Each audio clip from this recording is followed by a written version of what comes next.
Hello and welcome to another video.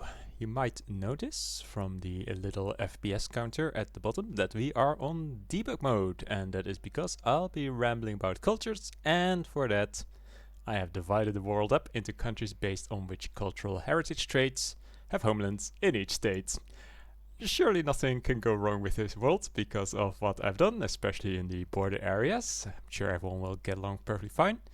Anyway, I was going to save the game and then reload it without debug mode on, but every time I try to do that, upon loading the game just crashed, so we'll just be doing it like this. Anyway, I'll have a look at the various cultures on the map, but before that, before we get to actual set cultures, there are a few things that I want to mention about why cultures are actually relevant. First of all, go to the laws, your citizenship laws. These will determine, based on culture's traits, which cultures are discriminated against and which ones are not. Usually, but not always, the further up the list you go, the more people get discriminated against, and conversely, if you go further down the list, fewer people get discriminated, speaking with multiculturalism, where nobody gets discriminated against based on culture. Of course, there are also benefits from being higher up. You get more authority and fewer radicals and more loyalists from standard of living changes. The reason why I mentioned that it's usually the case that fewer people get discriminated when you go down and more when you go up is that there are, first of all, some cultures that share no non-heritage cultural traits with other cultures of their heritage, which effectively means that ethno-state and national supremacy will just discriminate against the same cultures, that is to say, anyone that is not your primary culture.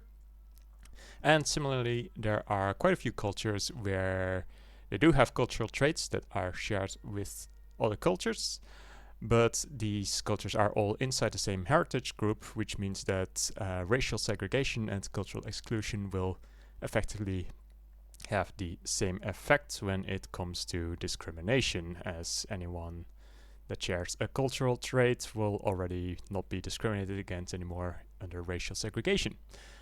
Aside from the laws, it also impacts the time it takes to integrate a state, as integrating a state that is a homeland of one of your primary cultures takes 2 years. It takes 5 years to integrate one that is the homeland of a culture that shares your heritage trait. 10 to integrate a state that is the homeland of a culture that is not your heritage but does share a different cultural trait. And finally 20 years when the homelands just have nothing in common with your primary culture at all. It's not too common to see 10 years, or in the case of laws, a culture that benefits from cultural exclusion, but it does happen a few times, and of course that makes the cases all the more interesting, so I'll do my best to point these out along the way. And I'll be going in alphabetical order with the heritages. So first of all, let's go to Africa. Most African heritage cultural homelands are of course found in Africa, and the states that have exclusively these homelands are represented by Buganda. North of Buganda I have Darfur, representing places that have both African and Middle Eastern homelands, and in the south we have Oranje, which represents states with African and European heritage cultural homelands.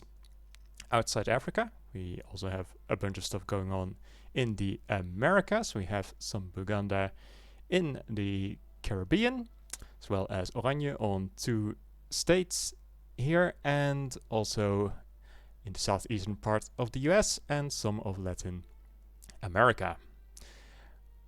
Furthermore, we have Chile, representing the one singular state that has the combination of African and Indigenous American heritage homelands, and Argentina represents all the states that have African, Indigenous American, and European heritage cultural homelands, which is also the only combination of 3 different heritage homelands that I managed to find. As for the cultural traits, most, if though not all, of the African cultures will have one out of South, East, Central, or West African culture. And these are roughly where you'd expect them. You have South over here in the South, then you have East on the East side, Central over here, and West African shows up here, though noticeably Bidan, though West African does not have the African heritage trait. Furthermore, almost all of the South and most of the Central and East African cultures also have the Bantu trait, and that means that if you have a Bantu primary culture, you're not just limited to South, Central, or East. You can quite effectively integrate most of these lands. Also in the East, we have two non-Bantu cultures. These are Sudanese and Somali. Both of these share the Arab-speaking trait with most of the Middle Eastern cultures. And we also have some Ethiopian cultures, which doesn't do much in terms of the culture mechanics, as all of the Ethiopian cultures also have the East African culture, so they share that regardless. But of course, it's relevant in the forming of Ethiopia. And lastly, when it comes to the African cultural traits that I want to point out, if we go to Malagasy, they have the Malagasy language, which only they have, which means this is one of the examples where the ethno-state and national supremacy laws give you the same discrimination effects. Outside of Africa, all of the African cultures found in the Americas have a language-based trait that they share with European cultures. Afro-Antillean being Francophone, and of course being found in the Caribbean. Afro-Caribbeano being Hispanophone, Afro-Brazilian being Lusophone, and then lastly we have Afro-American and Afro-Caribbean giving us the Anglophone traits, making the cultural exclusion law somewhat interesting when it comes to all of these cultures, as you can have a country that has both African and some European cultures that are not discriminated against. As for actual countries, Haiti is the only country here that starts with one of these Afro-something cultures, being Afro-Antillean, but you can release Santo Domingo from them, which comes with not just Afro-Caribbeano, but also normal Caribbeano, giving European and African heritages, and the potential of that, of course, pales somewhat in comparison to the USA, which can get Afro-American. So again, you'll have European and African, but with a much larger starting base. Aside from these places with multiple primary cultures, there are also releasable countries of New Africa in the US, giving you Afro-American, and Angola Janga for Afro-Brazilian, which you can release from Brazil, as well as a variety of Caribbean countries that one can release. And back in Africa, some interesting countries are Darfur, which we can just click on to look at, and we'll see it has Fur and Bedouin, giving you Middle Eastern, Arab-speaking, African and East African, so quite a variety of cultural traits, as well as Sudan, which you can release from Egypt in this region, which in the end ends up giving you the same cultural traits through the combination of Sudanese, Beja and Bedouin. Next up, let's head over to Central Asia. Now, you might think, hold on, after Africa, surely America would be next on the alphabetic order, but, well, American cultures are, let's have a look, in the Indigenous American Heritage Group, so they are going to have to wait until we reach the letter I. So, Central Asia. We have, of course, Afghanistan, representing the places with just the Central Asian heritage. And furthermore, we have Kalat for the Central Asian and European heritage states, with notably Crimea being a bit disconnected from the rest. And we have Persia for Central Asian and Middle Eastern heritage homelands. All of these cultures are mostly or entirely Muslim, making alcohol, which is to say liquor and wine goods, taboo. And of these cultures, Kalmyk and Tatar have the Mongolian language culture and Turkic culture trait, respectively, giving both a shared trait with Tuvan as well as Mongol for Kalmyk and Turkish and Azerbaijani for Tatar. The rest of the cultures in this group all have Iranian Turanian, which gives them a shared trait with Persian and Kurdish from the Middle Eastern group. As for some interesting countries, Kazan can be released from Russia, which has both the Tatar and Russian cultures, giving you access to the European heritage as well as the Central Asian heritage. Unfortunately, you will effectively be locked inside Russia, which is not a great place to be. Next up, we go a little bit east for the most populous group, East Asian. We have the Japanese shogunate representing the places with just East Asian homelands, while Bukhara has the places with East and North Asian homelands, while Bhutan has East and South Asian homelands. And Maguindanao on Formosa sits on the one state that has East Asian and Indigenous Oceanic homelands. Here in this group we have Korean, Japanese and Miao being three cultures that have a cultural trait not shared with any other culture. Korean and Japanese can easily be found on the map. Miao can be found within China, but they do not form a majority anywhere. They also do not have their own country, so they are unlikely to end up having much relevance to your game. Han is the only culture inside this heritage group with the Sinosphere trait, but this cultural trait is shared outside of the heritage with Vietnamese and Manchu. And aside from that, Han has Han Chinese, which it does have in common with some other cultures within the East Asian group. The Hakka culture has a starting country, but this is found on Borneo, even though the culture itself is found within China, making this a culture whose only country is found outside of its homelands. Another culture that has no country is Zhuang, which has the Thai trait, which is shared with Lao, Shan and Thai, found in the Southeast Asian group. And that is likely to be more relevant for those other cultures going north than for any Zhuang country going south, as there is no Zhuang country at the start. Another culture with no country at the start, or even place where to say majority, is the Yi culture. This has the Tibetan trait, and speaking of Tibetan, which does have a country, the actual Tibetan culture has the Himalayan traits, in addition to the Tibetan trait, of course, and the Himalayan trait is shared with Nepali, and apparently this trait gives you an obsession with tea, which is fine for the Nepali, as they can produce tea in their homeland. However, you cannot produce that in the places that Tibet starts with, which you might want to be mindful of if you decide to place Tibet and plan to become independent, as you'll have to source your tea from somewhere. Speaking of obsessions, the Han, of course, have a opium obsession, which the Qing can try to get rid of.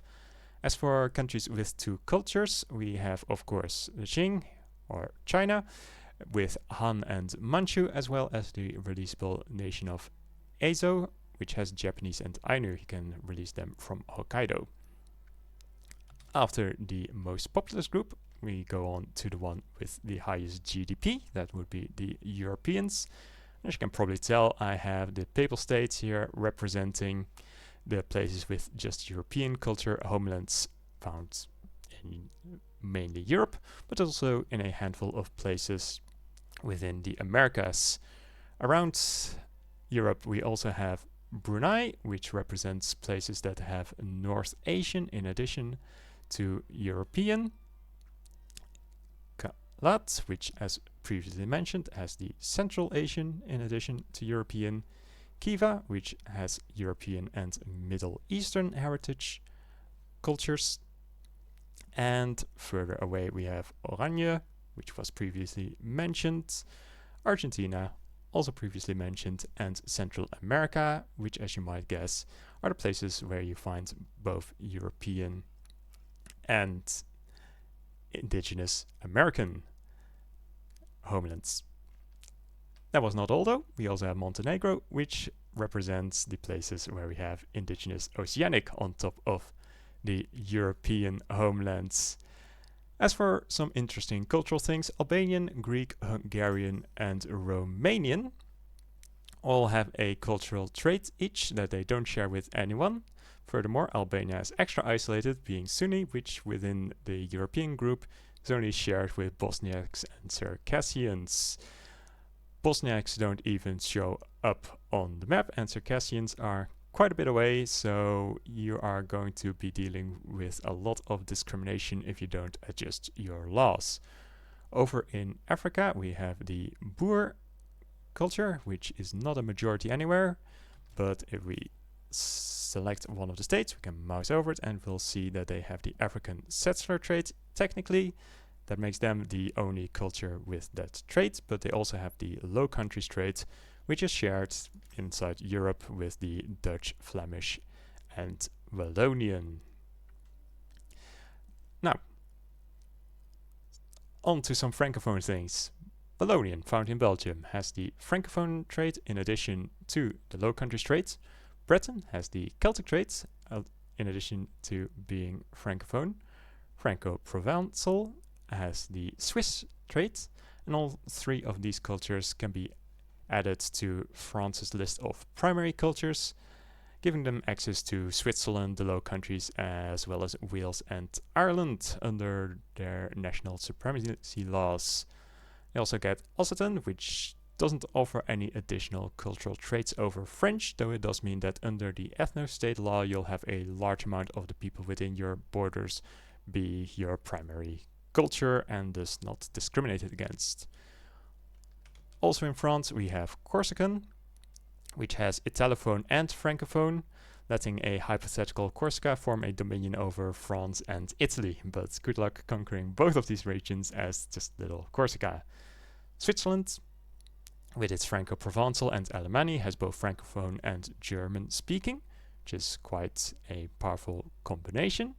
And taking it one step further, Luxembourg has both of these traits from its Wallonian and North German, as well as the Low Countries, so they can even add the Benelux to their list of national supremacy, non-discriminated cultures.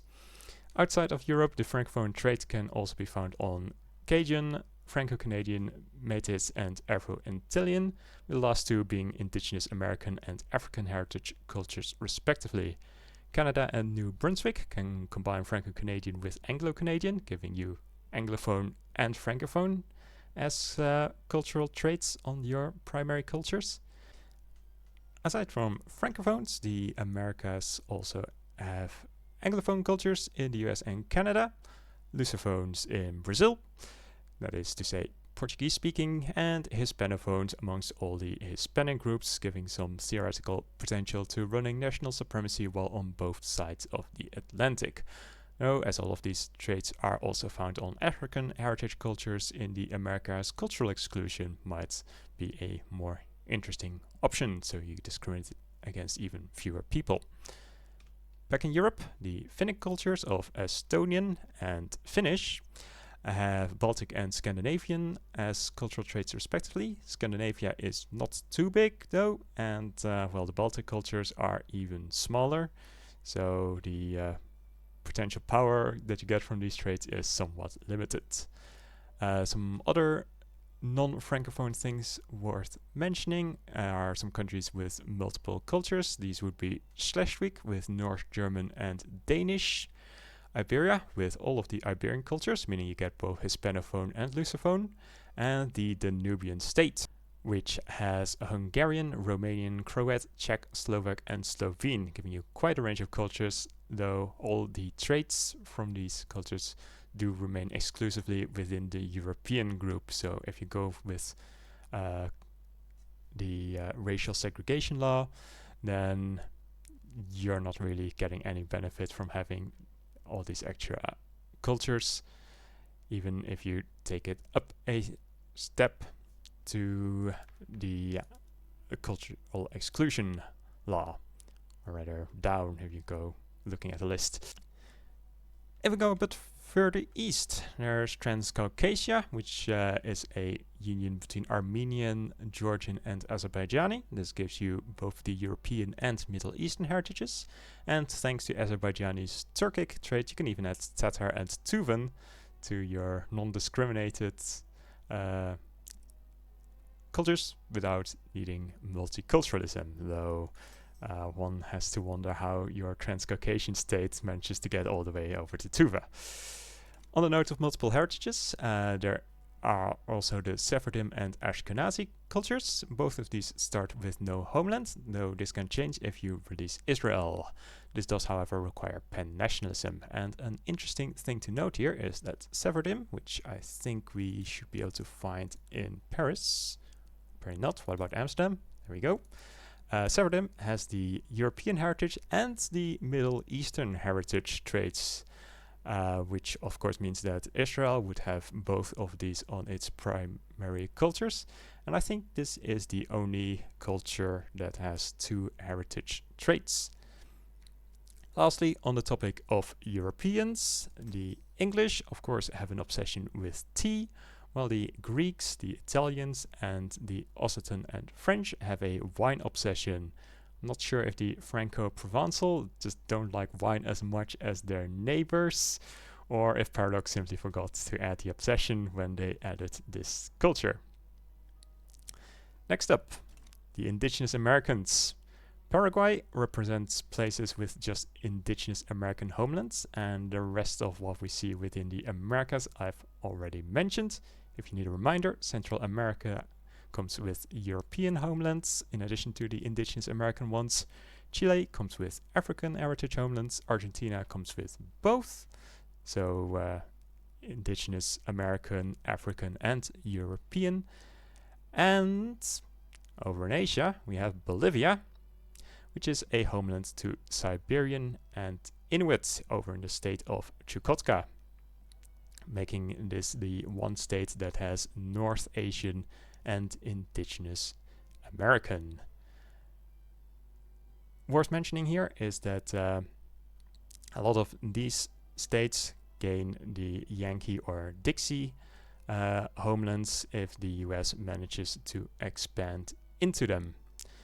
As for the cultures themselves, they are split in North, Meso and South American, with the Mesoamerican ones being the ones in the Central American bit here, and of course the North American ones being north of this line of Papal States, and the South American ones being the ones south of this Papal States and Oranje group. At start, we only have Mosquito and the Indian Territory as countries with Indigenous American primary cultures. And these two aren't even fully independent, being a protectorate and a puppet respectively. That said, Mosquito has African heritage and Anglophone through their Afro-Caribbean primary culture, so that is quite interesting. And there are also several releasable countries in the Americas that have Indigenous American primary cultures. There's also Greenland, which is a releasable with Inuit and Danish, giving you both Indigenous American and European. Of course, Greenland only has about 11,000 people living there, so good luck playing as Greenland. Over in Asia, there are also some releasables, namely Kamchatka and Siberia. These have the Inuit and Siberian cultures, and furthermore, Siberia also has the Yakut culture. Do note that Siberia really is just a releasable, despite what its name might suggest. It can't be formed by the smaller Siberian countries. So if you want to have 3 cultures here, then you'll have to release it. The next heritage, starting with the word indigenous, we have the indigenous Oceanic heritage, found on Formosa, represented with Maguindanao, and New Guinea, and Australia, and all the islands to their east. And of course the remaining countries representing these homelands are Hawaii for the places where it is the only heritage, and Montenegro for the places where there's also a European heritage homeland. In this group, we again have a culture that has a trait not shared with anyone else, and this is the Aboriginal group in Australia, which has the Australian Aboriginal culture traits. Outside of the Aboriginals, all of the cultures have the Polynesian trait, and there are also two formable nations in the group. This is Aotearoa for the Maori, and Polynesia for just a collection of all the Polynesians. And one last interesting thing here is that Yuan Jumin has no homeland, because Formosa is a homeland for Polynesian, which is not found on Formosa. I'm going to guess that Paradox originally had Yuan Jumin represented as Polynesian and then separated it, but forgot to change the homeland. Not much else to say here, as it is a fairly small heritage, so let's move on to Middle Eastern. Bahrain represents the places with only the Middle Eastern heritage homelands, while Darfur, of course, has the African ones, Persia has the Central Asian ones, and Kiva has the European homelands, in addition to the Middle Eastern ones. In this group, we also find the last obsessions we haven't mentioned yet. This is coffee, with it being an obsession of the Turkish, the Bedouin, the Mashriki, and the Mizri cultures.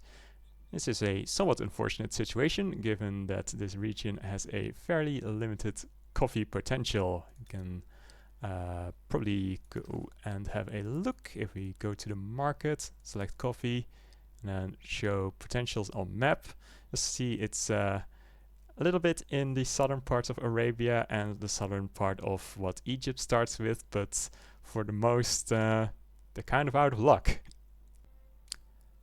Obsessions aside, most of these cultures are Arab-speaking, though there are a few exceptions.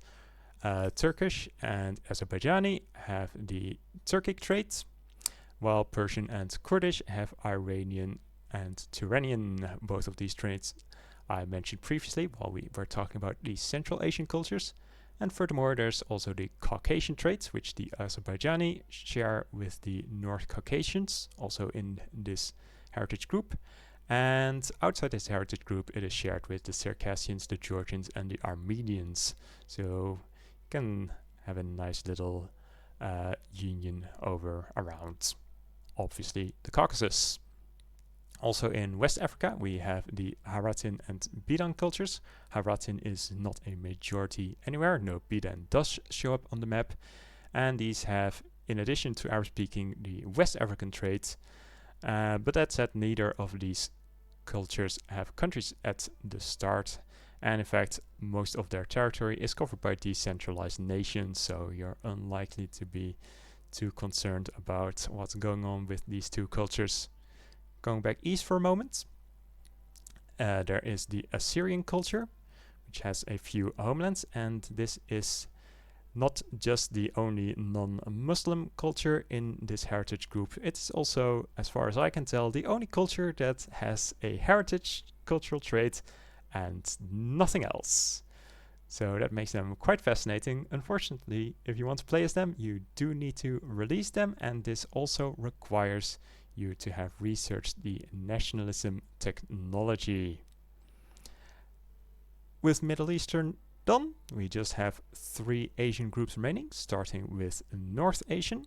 Kokand over here represents places with solely North Asian homelands, while Brunei, Bolivia, and Bukhara are the states where they share homelands with Europeans, Indigenous Americans, and East Asians respectively. A very small group, with just Manchu and Mongol being the only cultures that count in the millions. And Ainu is a relatively isolated culture, as it has the Ainu language trait, which it does not share with any other culture. Siberian and Yakut over in the north share the Siberian trait, while Manchu has Sinosphere that was shared with the Vietnamese and the Han, and Mongol has the Mongolian language, while Tuvan has both Mongolian and Turkic. Both of these traits I've mentioned before, and find some presence in cultures further to the west. Over in India, we find South Asian Sikh Empire. Over here represents the places where the South Asian heritage is the only heritage that has a homeland, while Bhutan has the two states where South Asia shares homeland states with East Asian cultures. Most cultures here have the Hindu religion, which makes meat taboo, though there are also some Sunni cultures, which gives them an alcohol taboo, while the Punjabi are the only Sikhs, which doesn't give them any taboo. And it's also worth noting that Sikh is in the Eastern group of religions, which means that it's a bit easier to make sure you don't discriminate against Hindus. The cultures themselves are mainly split between Dravidian in the south and Indo-Aryan in most of the rest, as well as Ceylon, which has both. Though there is also a little bit of Northeast Indian in Assam, where you will find the Assamese and the Manipuri culture. Furthermore, there is of course Nepali, which has the Himalayan trait, which it's shared with Tibetan. Interesting to note over in South Asia is that India has the Pashtun primary culture from the Central Asian heritage group, but not Nepali and Sinhala. This of course means that these last two can't form India, but India does have some advantages if it wants to expand westwards.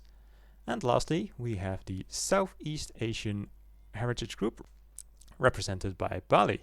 As far as I could tell, this is the only heritage group that has its homelands exclusively in states where it is the only heritage. So we're just looking at Bali. This group has a lot of Sunnis, making alcohol taboo, though the Balinese are Hindu and the Filipino are the only Catholic culture in this group. Previously mentioned cultures in this group, we have Vietnamese in the Sinosphere, as well as Lao, Shan, and Thai, which have the Thai trait shared with Zhuang from the East Asian group. Other subdivisions in this heritage are the Burmese language cultures of Burmese, Kachin, and Karen. This forms a bit of a line along the west side of the heritage group's territory, with Burma starting out controlling most of the first two, while Karen is split between Siam and the British East India Company. Then we have the Mon Khmer group. This consists of Mon, Khmer, as well as Khmu. Khmu forms a minority in the state of Laos, while the Khmer are found in the south, in Cambodia and southern Dai-Nam. The only Mon homeland is in the state of Pegu, which is over here. And there we can find the culture in the Burmese part of the state if you start the game normally and don't have the world split between these countries in this particular way. Lastly, the most diverse group in the Southeast Asian heritage are the Malay cultures. They are found in the Malaysian part of the Malay Peninsula, as well as all of these islands that aren't Polynesian. With the exception of Filipino and Moro, all of these can be unified into Indonesia. And speaking of the Filipino, the Spanish Philippines has both Spanish and Filipino as primary cultures, which somewhat amusingly allows them to form Iberia, though arguably keeping Filipino is more useful than gaining the collection of Iberian cultures from forming Iberia. And to wrap things up, just want to point out that there is one state that I've noticed that has no homelands at all. That is the Indian Ocean Territory. And with that said, I hope you got something out of the video. If you didn't, remember to dislike the video and either unsubscribe or tell me in the comments what you'd rather see. Bye bye.